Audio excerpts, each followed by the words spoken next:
Às Cortes Constitucionais incumbe guardar as constituições dos ataques do que ocasionalmente recebem dos demais poderes constituídos.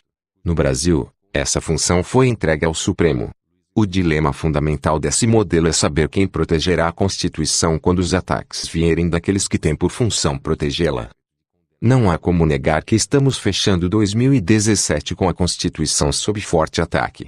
Múltiplos são os seus inimigos.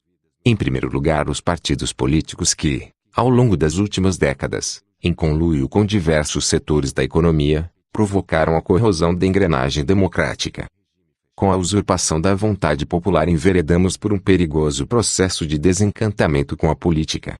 Ambiente propício a movimentos e lideranças que repudiam valores essenciais à democracia, protegidos pela Constituição, como a liberdade de expressão, o direito à não discriminação, a tolerância e mesmo direitos sociais básicos, indispensáveis num país marcado por abissal e persistente desigualdade.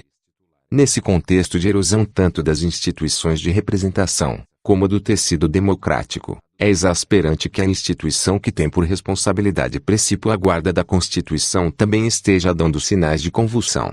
Não apenas porque alguns membros do tribunal, como o ministro Gilmar Mendes, assumiram um comportamento despoderadamente político, como porque a Corte, como tem insistido, perdeu a colegialidade.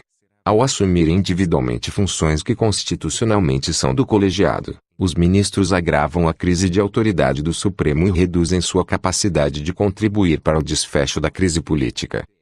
A pergunta inevitável que todos aqueles que assistem perplexos à politização do Supremo estão se fazendo é como impedir que aqueles que deveriam guardar a Constituição se transformem em seus inimigos.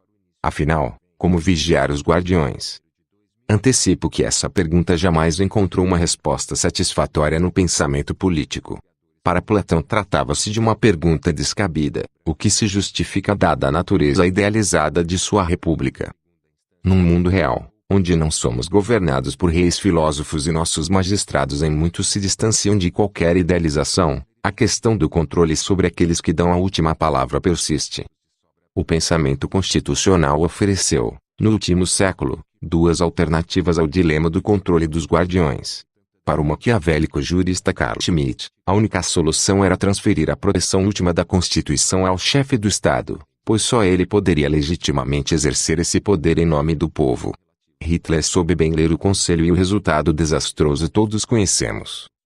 A segunda alternativa, oferecida por Hans Kelsen e, em grande medida, lapidada pelo constitucionalismo norte-americano ao longo de 2 séculos, é o desenvolvimento de um conjunto de ferramentas de autocontenção, voltados a restringir a discricionariedade dos magistrados, que passam pelo rigor jurídico, distinção dos campos da política e do direito, apego ao primado da imparcialidade, respeito aos precedentes e finalmente colegialidade.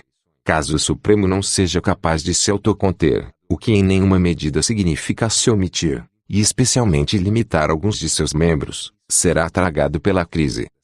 É isso aí, pessoal. Se você gostou dessa notícia, acione o sininho e se inscreva no canal. Um forte abraço e que Deus